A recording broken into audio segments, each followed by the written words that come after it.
Hey students, welcome back to my channel Bansal biology. जो भी students इस बार आईआईटी एग्जाम 2024 का एग्जाम देने वाले हैं, तो अब बहुत कम दिन बच गए हैं।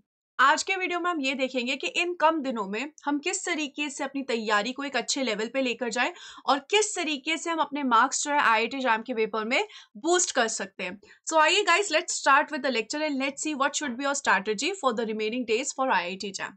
अगर हम यहाँ पे सबसे पहले बात करें आईआईटी एग्जाम के लिए, तो बहुत कम दिन बचे हैं अपने पास, तो इसमें हमें क्या क्या करना चाहिए। तो एक तरफ हम देख लेते हैं कि हमें क्या क्या इस चीजों के लिए करना चाहिए, डूज क्या क्या होंगे। सबसे पहली बात तो आप ये करिए कि अगर आपने तैयारी करी है तो आप एक आईआईटी जैम का प्रीवियस ईयर पेपर जरूर लगा के देखिएगा। आईआईटी जैम का पीवाईक्यू आप जरूर लगा के देखिएगा अगर अभी तक आपने लगा के नहीं देखा है। इससे आप देखिए कि आपके मार्क्स कितने बन रहे हैं। इससे आपको यहाँ पे आइडिया आना चाहिए कि आपके कितने मार्क्स बन रहे हैं। अगर आपके मार्क्स 60 प्लस बन रहे हैं, यानी कि आप एक बहुत अच्छे साइड पे हैं, आप एक बहुत अच्छे आपकी प्रिपरेशन है। अगर आपके मार्क्स 50 टू 59 के आसपास है, यानी कि आपके मार्क्स ठीक ठाक है। और अगर आपके मार्क्स 49 से कम है, तो इसको हम ये समझ सकते हैं कि अभी हमें थोड़ी सी मेहनत इस में करनी पड़ेगी। जो नेक्स्ट के कुछ दिन है उसमें हमें क्या इंप्रूवमेंट करनी चाहिए। इंप्रूवमेंट हर कोई कर सकता है, एग्जैक्टली कैसे क्या इंप्रूवमेंट करनी है इसके बारे में आज की बात में हम डिस्कस करते हैं। तो सबसे पहले आती है डूज की बात, जो मेन चीजें आपको क्या क्या करनी चाहिए। सबसे पहले तो आपको बहुत ज्यादा रिवीजन करना चाहिए। अब एक ऐसा समय आ चुका है कि जिस समय पे आपको रिवीजन एक बहुत अच्छे लेवल पे करना चाहिए। जितने भी आपने टॉपिक्स पढ़े हैं, फिजिक्स, केमिस्ट्री, मैथ्स, बायोलॉजी, जो भी आपने पढ़ा है, हो सकता है आपने कोई एक सब्जेक्ट स्किप कर दिया, हो सकता है किसी सब्जेक्ट के इंपॉर्टेंट टॉपिक्स पढ़े हो, तो जो भी क्या आपको उसको बहुत अच्छे लेवल पे आप रिवाइज करना चाहिए और रेगुलर रिवीजन करना चाहिए। तो ये आपके बहुत अच्छा होना चाहिए। जो भी चीजें आपके नोट्स में, अब वो चीजें आपके दिमाग में होनी चाहिए। तो आप उन रिवीजन को बहुत अच्छे से करिए। ऐसे मत करिए कि बस नोट्स को पढ़े जा रहे हैं। ऐसे देखिए कि चलते फिरते मन में रिवाइज कर रहे हो आप, कि मन में आपका रिवीजन चल रहा है। उससे असल में पता चलेगा कि आपके दिमाग में कितनी चीजें हैं। तो सबसे पहले तो ये चीज करनी चाहिए। दूसरी चीज आपको यहाँ पर क्या करना चाहिए, दूसरा चीज आपको यहाँ पर क्वेश्चन प्रैक्टिस करना चाहिए। जितने ज्यादा से ज्यादा हो सके क्वेश्चन प्रैक्टिस आपको जरूर जरूर जरूर करनी चाहिए। अब इसमें क्या होता है कि क्वेश्चन प्रैक्टिस क्या करें, क्या उसके लिए हम कोई बुक ले, कोई बुक लेने की आपको जरूरत नहीं है। अभी जो आप कर रहे हो वो आप क्वेश्चन प्रैक्टिस करो। सबसे पहले तो आईआईटी जैम के पीवाईक्यू क्वेश्चंस लगाओ। आईआईटी जैम के अलावा आप सीयूईटी के प्रीवियस ईयर क्वेश्चन लगाओ, कैटबी के प्रीवियस ईयर क्वेश्चन लगाओ, गेट के प्रीवियस ईयर क्वेश्चंस लगा सकते हो।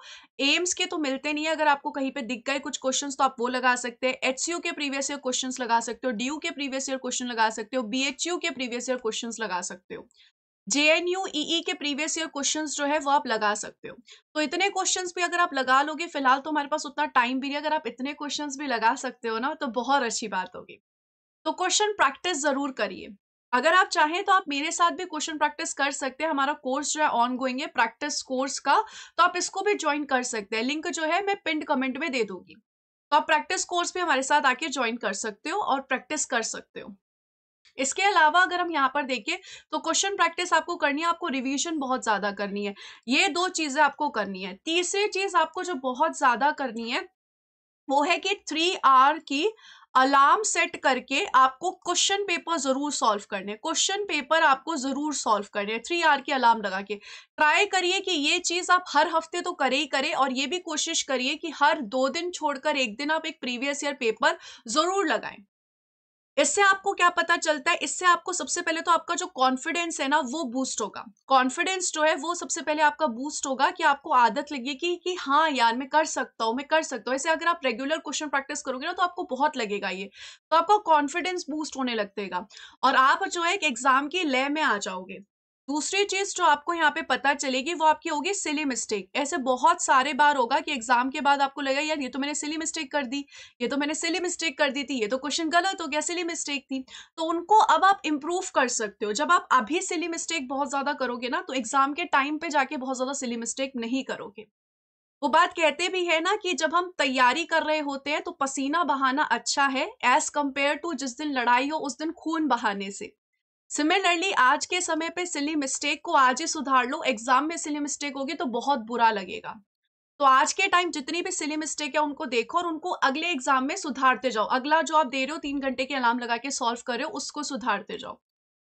आप चाहें तो आप हमारी टेस्ट सीरीज में भी जुड़ सकते हैं। इस टेस्ट सीरीज पे डिस्काउंट भी बहुत अच्छा खासा चल रहा है इसके ऊपर, तो आप हमारी टेस्ट सीरीज पे जा सकते हैं। आप हमारी टेस्ट सीरीज ज्वाइन कर सकते हैं। हर संडे को जो टेस्ट होता है वो अपलोड होता है। पुराने भी जितने भी टेस्ट हैं वो रियल टाइम एग्जाम में अभी भी सेव्ड है।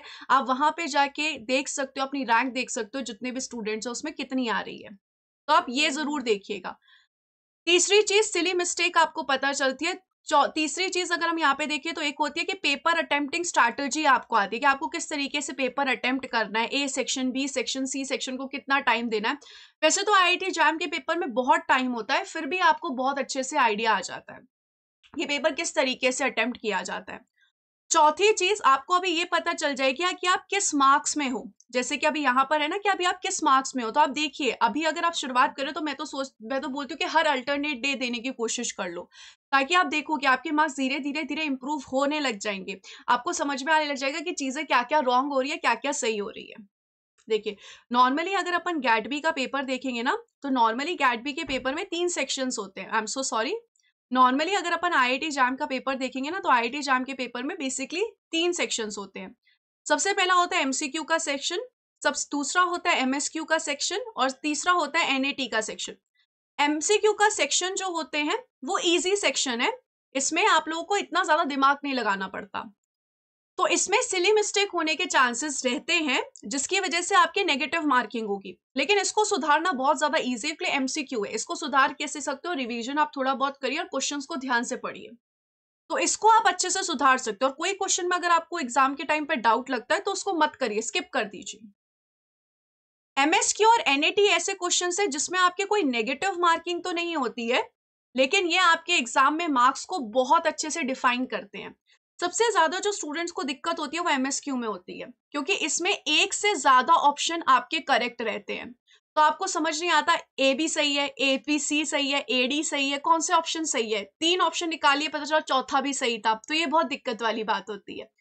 तो इसकी प्रैक्टिस आप लोगों को बहुत ज्यादा भी करनी चाहिए। अगर आपको मार्क्स इंप्रूव करने हैं ना, समझो अगर आप 49 से नीचे मार्क्स पे लाई कर रहे हो, या फिर आप किसी भी दिक्कत है, अगर आपको कोई भी दिक्कत है, तो आपको एमएसक्यू की प्रैक्टिस करनी चाहिए। एमएसक्यू की प्रैक्टिस आप कहाँ से कर सकते हो? सबसे पहली बात तो गेट के जो क्वेश्चंस है, गेट के जो क्वेश्चंस होते हैं उनमें एमएसक्यू रहता है। दूसरी चीज, एससीयू के भी कुछ कुछ क्वेश्चंस है, कुछ कुछ पेपर्स है प्रीवियस ईयर जिनमें एमएसक्यू मौजूद है, तो आपको इनको जरूर, एमएसक्यू को आपको प्रैक्टिस करना चाहिए। और उसी के साथ साथ सिर्फ प्रैक्टिस करके नहीं होगा, रिवीजन बहुत अच्छे से करना पड़ेगा। मैंने स्टूडेंट्स को देखा है कि समझो यहाँ पर 4 ऑप्शंस आए हैं, 4 ऑप्शंस में चारों के चारों ऑप्शंस उन्होंने पढ़े हैं, लेकिन ऐसा हो गया कि 2 ऑप्शंस का बहुत अच्छे से रिवीजन किया था, 2 ऑप्शन का अच्छे से रिवीजन किया ही नहीं है, उस टॉपिक को ही अच्छे से रिवाइज नहीं किया। तो इसलिए मैंने कहा कि आपका रिवीजन मन में होना चाहिए, नोट्स को देख के नहीं, मन में रिवाइज करो कि क्या क्या, और उसके बाद नोट्स देखो। तो ये रिवीजन बहुत अच्छे से आपका होना चाहिए, और ऐसे क्वेश्चन प्रैक्टिस करो। वंस अगेन, अगर प्रैक्टिस करनी है हमारे साथ एमएसक्यू, एमसीक्यू, एनएटी की, तो हमारा प्रैक्टिस सेशन भी आप ज्वाइन कर सकते हो। इसके अलावा अगर हम यहाँ पे बात करें, नेक्स्ट चीज इसके अलावा एनएटी आता है। एनएटी यहाँ पर न्यूमेरिकल टाइप क्वेश्चंस होते हैं, इनमें चीजें गलत नहीं होती है इतनी आसानी से। इसमें ये होता है कि अगर आपको क्वेश्चन सॉल्व करना आता है तो आता है, नहीं आता तो नहीं आता, कैलकुलेशन भी आपकी इतनी गलत होने के चांसेस नहीं होते। तो एनएटी को तो इम्प्रूव करने का कोई साधन वैसे एज सच है नहीं। एनएटी के लिए आपके कॉन्सेप्ट्स क्लियर होने चाहिए, जितने अच्छे आपके कॉन्सेप्ट्स हैं उतना ही अच्छा आपका रहेगा। तो एनएटी तो सारा कॉन्सेप्ट्स के बेस पे है, तो इसमें आप कॉन्सेप्ट्स को अच्छा रखिए, ये चीज आप कर सकते हैं। मेन अभी आप एमएसक्यू और एमसीक्यू को बहुत सुधार सकते हैं, वो आप रिवीजन और क्वेश्चन प्रैक्टिस ज्यादा से ज्यादा करके दीजिए। इसके अलावा टेस्ट सीरीज में हमारे साथ ज्वाइन होकर टेस्ट देकर देखिए, या फिर खुद जो है 3 आवर की अलार्म लगाइए और 3 आवर की अलार्म लगा के क्वेश्चन जरूर, पेपर जरूर सॉल्व करिए। तो पेपर सॉल्विंग, क्वेश्चन प्रैक्टिस करना, रिवीजन करना, ये 3 चीजें हैं जो आपको जरूर करनी चाहिए अगर आपको इंप्रूव करना है तो। उसके अलावा जो नहीं करना चाहिए, अगर हम यहाँ पर देखिए, जो आपको चीजें नहीं करनी है वो आपको ये करना है कि आपको कोई न्यू टॉपिक आप पढ़ने नहीं बैठना है, कोई बहुत ही नया टॉपिक आपको नहीं पढ़ने बैठना। अगर आप थोड़ा बहुत नया नया सीखना चाहते हो, कुछ रिवाइज करना चाहते हो, कुछ नई चीजें थोड़ी बहुत है तो आप सीख सकते हो, पर ऐसे नहीं कि फॉर एग्जाम्पल आप मॉलिक्यूलर बायोलॉजी पूरी यूनिट अब आप पढ़ने बैठ रहे हो, तो अब वैसे भी दिन कम बचे हैं, तो न्यू टॉपिक बेसिकली देखने का कोई फायदा नहीं होगा। दूसरी चीज, अपने आप को ज्यादा कंपेयर मत करो, अपने आप पे भरोसा रखो और अंधविश्वास मत रखो, ओवर कॉन्फिडेंस में मत जाओ। इसलिए रियलिटी में जियो, और रियलिटी में जीने का तरीका मैंने यही बताया कि आप क्वेश्चन प्रैक्टिस करो और प्रीवियस या पेपर 3 अलार्म के लगा के जरूर सेट करो, आपको उससे जरूर रिजल्ट मिलेंगे।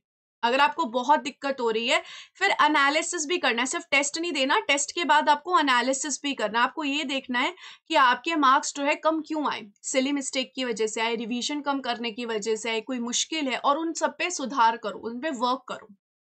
तो इस तरीके से आप अपनी तैयारी को इम्प्रूव कर सकते हो। अभी भी अगर आपने पूरा सिलेबस पढ़ लिया है और अगर आपको लग रहा है कि आपके 45-40 मार्क्स आ रहे हैं, तो उनको अभी भी आप इम्प्रूव कर सकते हो। इम्प्रूव करने के सिर्फ 2 ही तरीके हैं, रिवीजन, क्वेश्चन प्रैक्टिस करना। क्वेश्चन प्रैक्टिस सेपरेटली करना और 3 आवर्स की अलार्म लगा के करना। अगर मार्क्स बहुत कम आ रहे हैं और सब कुछ पढ़ा है, रिवीजन भी किया है, तो इस कंडीशन में आपको क्वेश्चन प्रैक्टिस को बढ़ाना चाहिए। तो आप ये सारी चीजें कर सकते हो और ये सारी चीजें आपके मार्क्स इंप्रूव करने में आपको जरूर मदद करेगी। एनालिसिस जरूर करना एग्जाम के बाद, क्वेश्चन खुद करने के बाद एनालिसिस जरूर करो। क्वेश्चन भी जब सॉल्व करो, समझो आप HCU के प्रीवियस ईयर क्वेश्चन सॉल्व करो, तो उनको ऐसे ही सॉल्व मत करो। एक पेपर लो, उस पर 1 2 3 4 5 6 7 8 ऐसे लिखो, फिर यहाँ पर अगर सही क्वेश्चन हुआ तो टिक करो, गलत हुआ तो गलत करो, सही हुआ तो सही करो। उसके बाद देखो आपने फाइनली कितने क्वेश्चन सही किए और कितने क्वेश्चन गलत किए हैं। क्योंकि जब हम नॉर्मली करते हैं तो हमें लगता है अरे नहीं नहीं, हमारे तो क्वेश्चन सही जा रहे हैं, पर जब हम पेपर पे फाइनली लिखते हैं टिक क्रॉस, तो हमें फाइनली पता चलता है कि असल में कितने क्वेश्चंस गलत हुए हैं। तो ये सारी चीजें जरूर करो, और मेरे साथ अगर जुड़ना चाहते हो बंसल बायोलॉजी ऐप पे, तो डाउनलोड कर लीजिए बंसल बायोलॉजी ऐप और इन कोर्स को आप एनरोल कर सकते हो। Wish you all the very best guys, take care of yourself, bye bye.